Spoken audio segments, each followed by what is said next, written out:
Hello, नमस्ते and जोहार सलाम को। बहुत-बहुत स्वागत है आपको मेरे चैनल में। मेरा नाम है नंदिता और मेरा चल रहा है 3rd ट्राइमेस्टर और आप मेरे साथ बने हुए हैं पिछले 7 हफ्तों से। और अगर नहीं बने हुए हैं तो प्लीज़ जाइए, आज हमारा 8वां हफ्ता चलने वाला है। जाइए मेरे चैनल को सब्सक्राइब कीजिए, लाइक कीजिए। तो इस 8वें हफ्ते तक आपको ये समझ में आ ही गया होगा कि नाउसिया, मॉर्निंग सिकनेस, फटीग, क्रैम्प्स ये सब हम लोगों की अब लाइफ़स्टाइल बनने वाली है। सिर्फ 9 महीने तक, उसके बाद भी एक्सटेंड हो सकता है, पर डोंट वरी उसके बाद एक्सटेंड नहीं होगा, सिर्फ अभी तक ही। तो ये कंटिन्यू चल ही रहा है अभी। एक्स्ट्रा क्या हो रहा है इस वक्त हमारी बॉडी में, हीमोडाइलेशन शुरू हो चुका है। हीमोडाइलेशन क्या होता है? हीमोग्लोबिन का पतला हो जाने को हीमोडाइलेशन कहते हैं। आपके डॉक्टर ने आपको बता ही दिया होगा कि आपका हीमोग्लोबिन कितना है।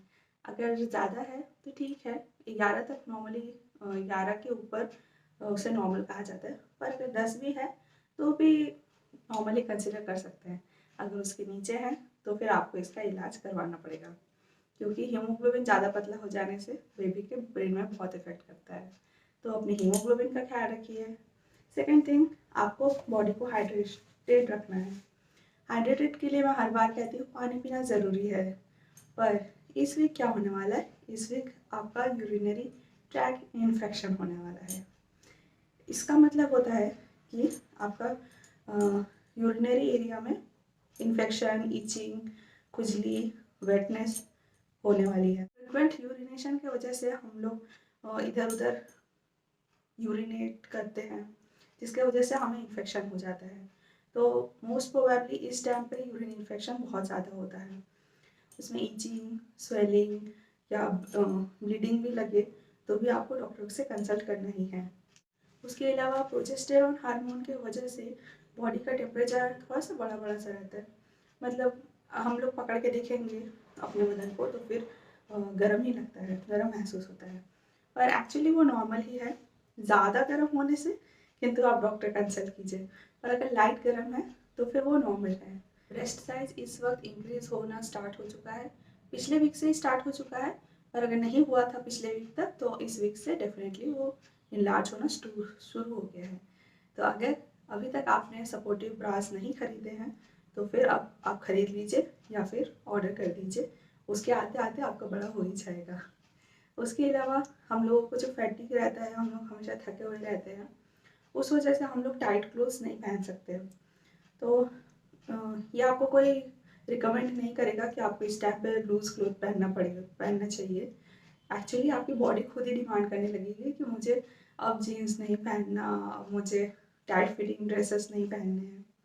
ओके, अगर कोई मॉडलिंग लाइन से है तो उनका अलग केस बनता है, पर हम ऑर्डिनरी लोगों के लिए इस वक्त लूज क्लोथ ही पहनना बहुत ज़्यादा ज़रूरी है। और सपोर्टिव ब्रा हमें इस वक्त लेना ही चाहिए, क्योंकि अगर हम अभी से थोड़ा सा नेग्लेक्ट करेंगे, इन सब चीज़ों का अवॉइड करेंगे या ध्यान नहीं देंगे तो ब्रेस्ट साइज बाद में जाके बहुत सैगी हो जाता है और फिर उसके बाद हम लोग प्रेगनेंसी को दोष दे देंगे। वन मोर थिंग, जैसा मैंने बोला कि यूरिनरी ट्रैक इन्फेक्शन हो जाता है, तो उस वजह से कभी कभी लाइट स्पॉटिंग भी होती है। तो इस टाइम पे क्योंकि ये 8th वीक चल रहा है, ऑलमोस्ट हम लोगों का 2nd मंथ का एंड आ ही गया है, तो इस टाइम पे मिसकैरेज होने के चांसेस थोड़े हाई रहते हैं। ओके, इस टाइम पे आपने अपने आप को बचा लिया, मतलब आप सक्सेसफुल हो गए। तो फिर हमें बहुत ध्यान देना है कि ये ब्लीडिंग कितना हो रहा है। अगर ये लाइट है तो ठीक है, वो तो आप अपने डॉक्टर विजिट में आप उनको बोलेंगे कि लाइट है, थोड़ा हैवी है। ओके, पर अगर हैवी है तो फिर आपको बिल्कुल डिले नहीं करना चाहिए, आपको इमीडिएटली डॉक्टर के पास जाना चाहिए, क्योंकि इस टाइम पे और हम लोग जिस इन्वायरमेंट में सर्वाइव कर रहे हैं, मिसकैरेज होने के चांसेस बहुत ज़्यादा बन जाते हैं। इन सब चीज़ों से हम खुद को कैसे बचाएं? ज़्यादा से ज़्यादा पानी पीजिए, बॉडी को हाइड्रेटेड रखिए, क्योंकि इन्फेक्शन होगा ही। तो फिर आपको यहाँ वहाँ टॉयलेट नहीं करना है। आप इन सब चीज़ों से खुद को कैसे बचा सकते हैं कि आप जो भी खाना खाती हैं पूरे अच्छे से हाथ धो के खाइए, और जो आप फल या कुछ भी खाती हैं अनकुक्ड फूड, उसको बहुत ही अच्छे से धो के साफ़ करके उसके बाद खाना चाहिए। जो खाने की चीज़ें हैं उसे गर्म करके खाना चाहिए, अच्छे से उबाल के खाना चाहिए। और ये इन्फेक्शन ज़्यादा हो जाने से वो किडनी तक पहुंच सकता है। तो इसीलिए हम लोगों को बहुत सावधानी बरतनी चाहिए। आपको डॉक्टर्स को कंसल्ट इमीडिएटली करना चाहिए। वो आपको मेडिसिन देंगे या इनिशियली वो आपको क्रीम प्रोवाइड करेंगे, अगर क्रीम से नहीं ठीक होता है तो मेडिसिन देंगे। मेरे टाइम पे मुझे सिर्फ क्रीम से ही हो गया था। वो भी काफ़ी मुझे 1 हफ्ता तक कंटिन्यूस यूज़ करना पड़ा, उसके बाद जाके ख़त्म हुआ। चलिए चलिए हम जानते हैं कि अब हमारा बेबी कितना बड़ा हो गया है। बेबी हम लोगों का हो गया है करीब 1 इंच से थोड़ा सा बड़ा, ग्रीन ऑलिव के शेप का हो चुका है। बेबी के ऑलमोस्ट सारे बॉडी पार्ट जनरेट हो चुके हैं। उसमें रेटिना, आईलिड, नोज, लिप्स ये सब भी बन चुके हैं। हार्ट बीट उसका अभी 150 से 170 पर मिनट हो चुका है। उसके अलावा बेबी के फिंगर्स भी बनना शुरू हो चुके हैं, पर अभी वो जॉइंटेड है, फिंगर्स सेपरेट नहीं हुए हैं। तो चलो जानते हैं कि फादर इस टाइम पे क्या कर सकते हैं। जैसे कि मैंने बताया कि इस वीक में आपको यूरिनरी ट्रैक इन्फेक्शन होने के चांसेस बहुत हाई हो जाता है।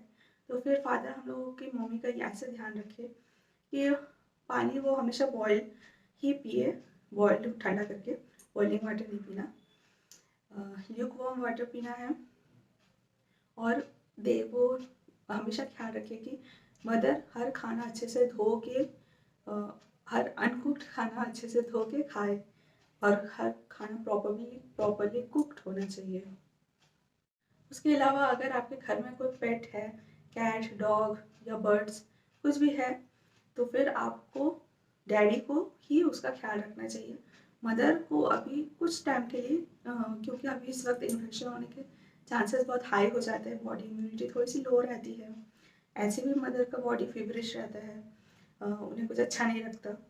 तो फिर पेट का ख्याल सिर्फ फादर को ही रखना चाहिए। मदर जितना हो सके दूर रहे, अगर कोई है नहीं तो कुछ किया नहीं जा सकता, पर कोशिश कीजिए कि आप पेट वगैरह से दूरी बना के रखें। तो मम्मी की भी तबीयत इस वक्त कंटिन्यूस ख़राब ही है। ट्रैक इन्फेक्शन के साथ साथ उनको बॉडी पेन, जॉइंट पेन सब लगा ही रहता है। तो फिर कोशिश कीजिए कि आप हाथ पैर उनका दबा दिया कीजिए। फिर इन्हीं सब चीज़ों के साथ 8th वीक भी हमारा ख़त्म हो जाता है और सेकेंड मंथ भी ऑलमोस्ट ख़त्म होने ही वाला है। इस टाइम पे मेरा यूरिनरी ट्रैक इन्फेक्शन ही हुआ था। उसके अलावा जो नॉर्मल नौजिया वगैरह, सैडनेस, इरिटेशन वही सब बना हुआ था। तो कमेंट बॉक्स में हमें अपनी स्टोरी बताइए और बताइए कि आपका सेकेंड मंथ कैसे गुजरा था। चैनल को लाइक कीजिए, सब्सक्राइब कीजिए और ज़्यादा से ज़्यादा शेयर कीजिए। Thank you, bye bye.